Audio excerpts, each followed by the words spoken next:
Welcome back to another episode of the Frankenstein Reader's Guide, the series of videos where we unpack various aspects of Mary Shelley's famous novel. Today we're going to be looking at how morality is portrayed in Shelley's novel.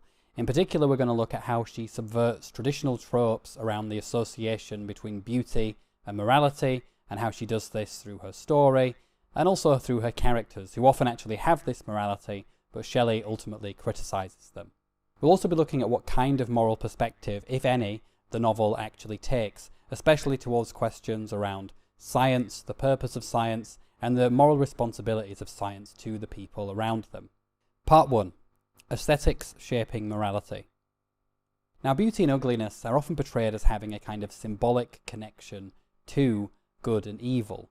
In a novel, sometimes the things that are good are presented in appealing ways.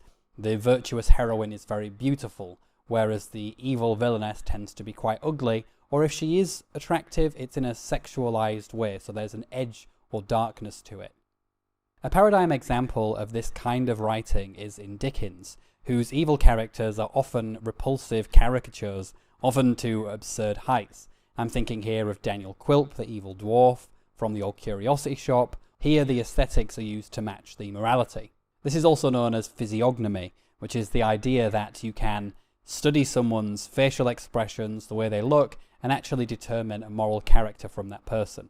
And in fact, sometimes this actually bleeds into the real world.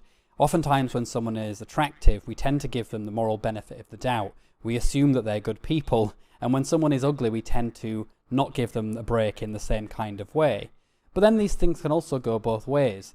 I've certainly had this experience where I've found someone attractive and then learned that they've done something terrible or insidious, and that's completely changed my view on them as an attractive person. Now, Shelley subverts this literary trope in her novel, mainly through the characterization of the monster. Whenever people see the monster, they are immediately repulsed by what they see, and this immediately causes them to make a negative moral judgment, assuming that the monster must be some kind of demon that is out to kill them. And this even happens, most famously in the novel, with William, Victor's younger brother. The monster assumes that William is a young, innocent boy. He will actually not make that judgment, but actually these moral sensibilities run pretty deep, and William is still horrified by the creature. I seized on the boy as he passed and drew him towards me. As soon as he beheld my form, he placed his hands before his eyes and uttered a shrill scream. I drew his hand forcibly from his face and said, "Child, what is the meaning of this? I do not intend to hurt you. Listen to me." He struggled violently. "Let me go," he cried. "Monster! Ugly wretch!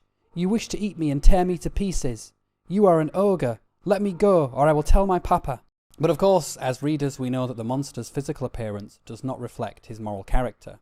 Shelley takes great pains to show us the moral depth and innocence of the creature, firstly by showing us how innocent he is in his early days, then by showing us how he develops his moral character through learning and reading and observing human beings and acts of kindness, and of course, by the monster being a natural vegetarian.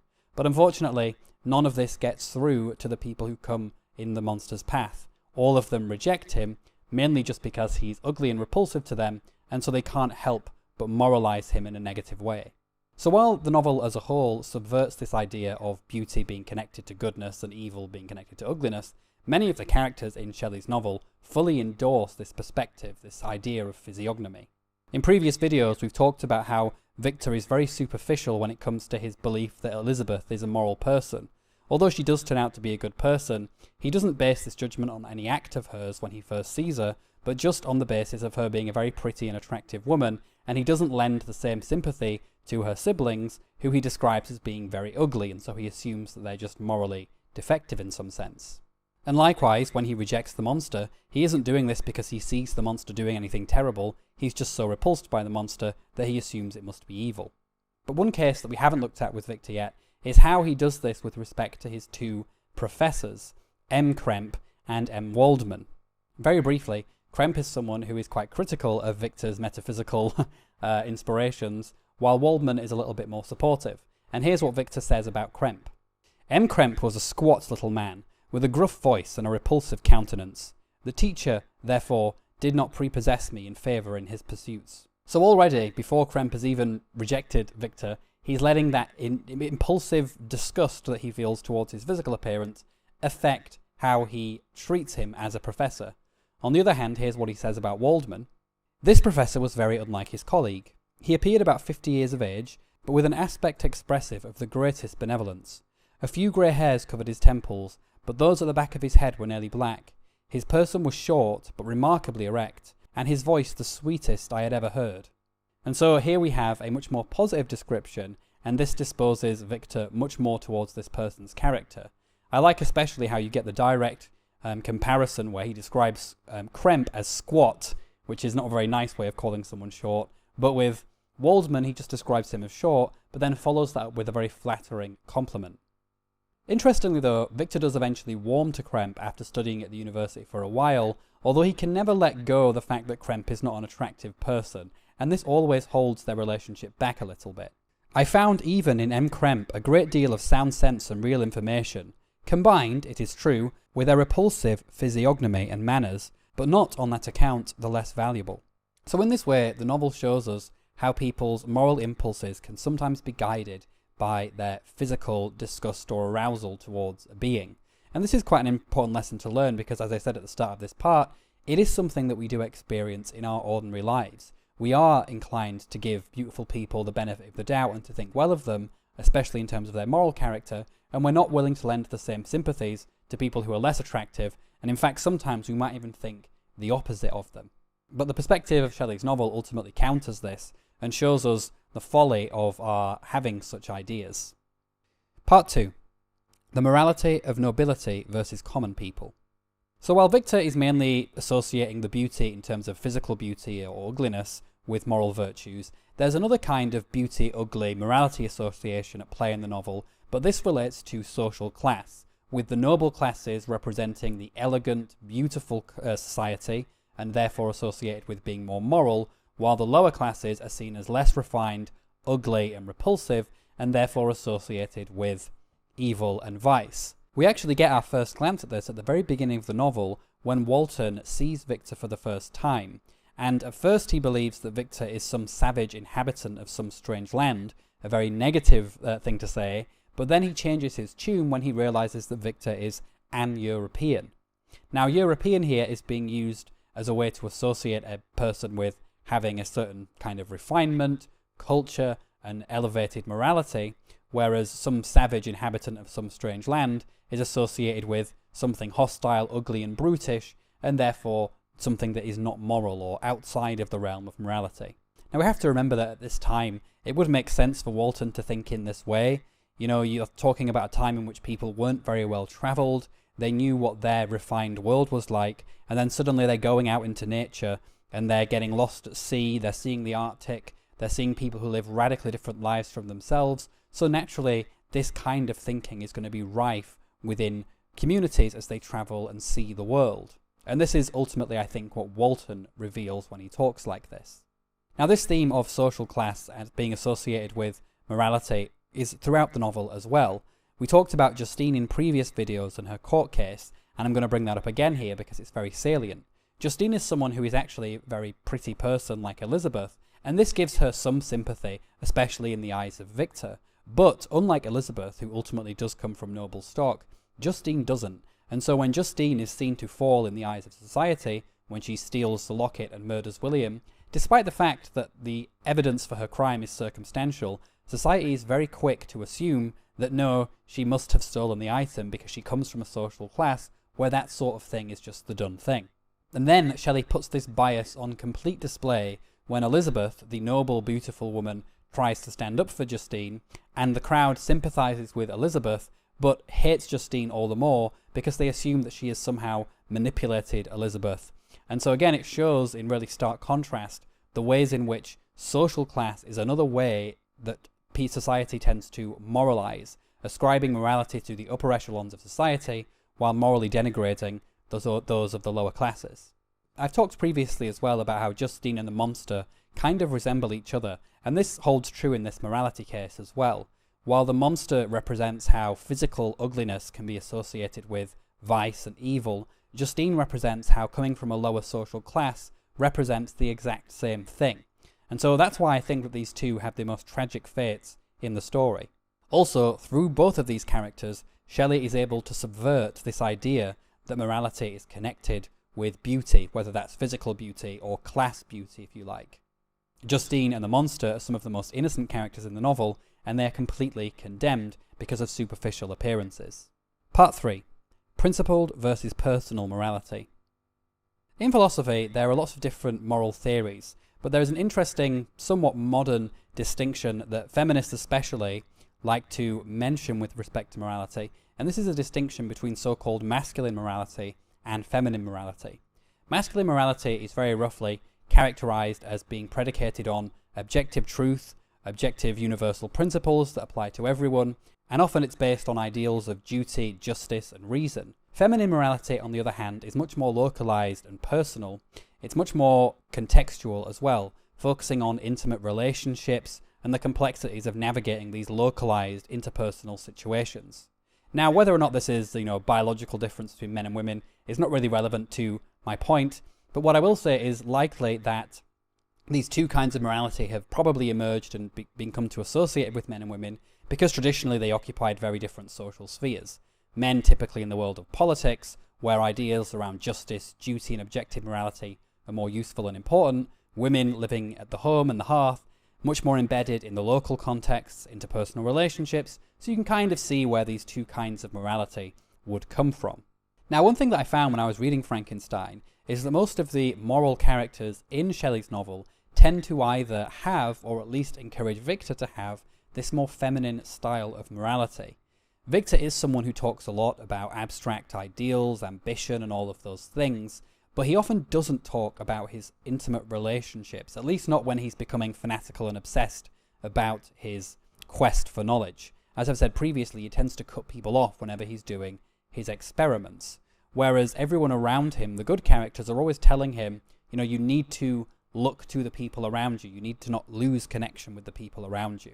And I think one of the key aspects of Shelley's novel and its moral perspective is in this interpersonal idea of feminine morality, or interpersonal morality if you prefer not to have a gendered way of describing it. It's this idea that in order to be a moral person, you can't lose sight of your duties towards other people. And this is something that Victor constantly flouts, whether it's his duties to his family, which he neglects when he goes off and does his experiments, or his duty to his creation, which he neglects because it makes him afraid and ashamed of what he's done. And I want to compare Victor with another character in the novel who superficially they seem to have the same kind of moral system, but actually don't. And this is comparing him with Walton, the sailor, the captain from the beginning of the novel. So these two men get on, and in part they get on because they do have this ambition to conquest, to find out new truths, new things. Obviously, Walton is doing his expedition to the Arctic, and Victor obviously has his obsession with trying to master the power of life and death. And this is why the two of them connect initially. But one key difference is that Walton is actually very much grounded by his interpersonal relationships. And we get this hinted at right at the beginning of the novel, because unlike Victor, who isolates himself from his family while he does his conquesting experiments, Walton is writing letters to his sister. But I have lost every hope of utility and glory. I have lost my friend, but I will endeavour to detail these bitter circumstances to you, my dear sister. And while I am wafted towards England, and towards you, I will not despond. And so this already shows us that Walton is someone who, yes, he has ambition, but he does still have those interpersonal connections. He does still see himself as accountable to his family members. And the fact that he's willing to share quite intimate details of this very bizarre story with his sister shows that they must have a very close, connected relationship as well. This theme carries on with Walton as well towards the end of the novel, when his ship gets stuck in the Arctic. It comes unstuck and he has to essentially decide, am I going to risk the lives of my men in order to pursue my ambition, or should I put my duty towards those men first? The brave fellows whom I have persuaded to be my companions look towards me for aid, but I have none to bestow. There is something terribly appalling in our situation, yet my courage and hopes do not desert me.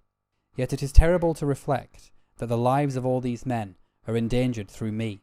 If we are lost, my mad schemes are the cause.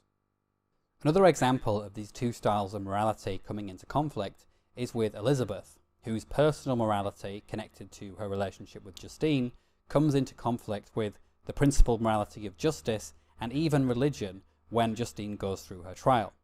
Unlike everyone else around her, who just more or less assumes Justine's guilt without much evidence, or just assumes that it must be true even if they can't understand why it is, Elizabeth refuses to bow down to the trends. She believes, even when the courts decide that Justine is guilty, that Justine is innocent. And even when Justine seems to confess her guilt to the priest, Elizabeth still goes to see Justine to hear her out, because she ultimately and fundamentally trusts her friend. She puts that trust and faith in her friend above principled or abstract ideas about what's right or what's just according to, say, the court system and society. To her, interpersonal relationships are far more important than these abstract ideals. Part 4. Is Frankenstein a morality tale?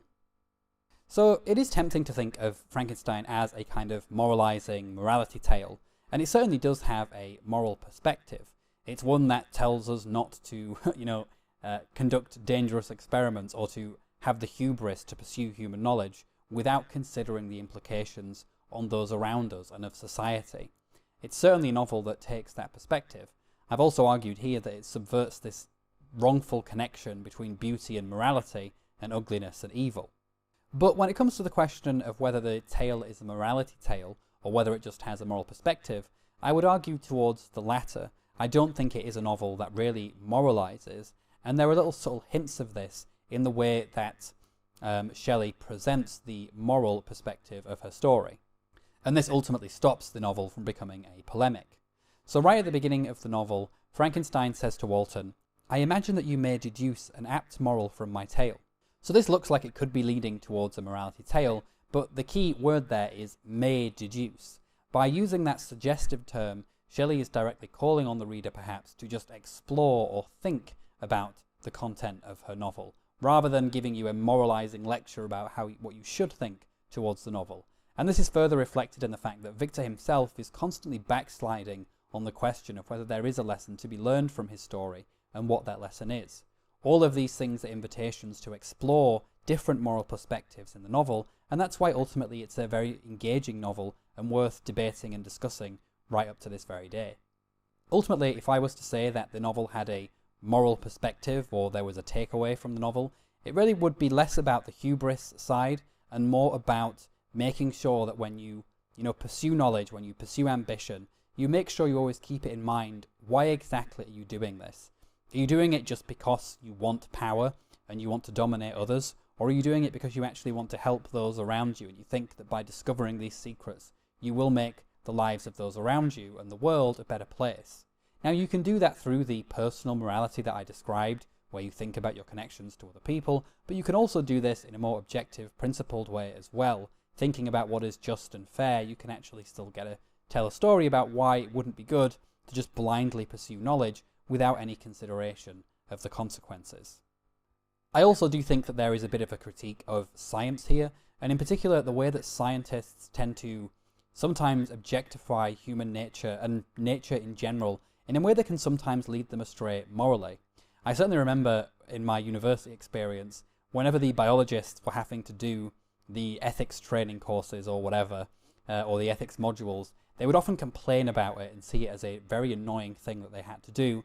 And that always unsettled me slightly, because I think to myself, well, you might not find it entertaining or because you don't get to cut things up, but maybe you should be a little bit more ethically sensitive when it comes to the experiments that you may be performing. So there is certainly a lesson to be learned there, even for modern scientists, it seems to me. Ultimately, goodness, according to Shelley, seems to require a kind of groundedness in one's intimate relationships, and any attempt to control nature and understand the secrets of nature should always be tempered by these moral considerations and people.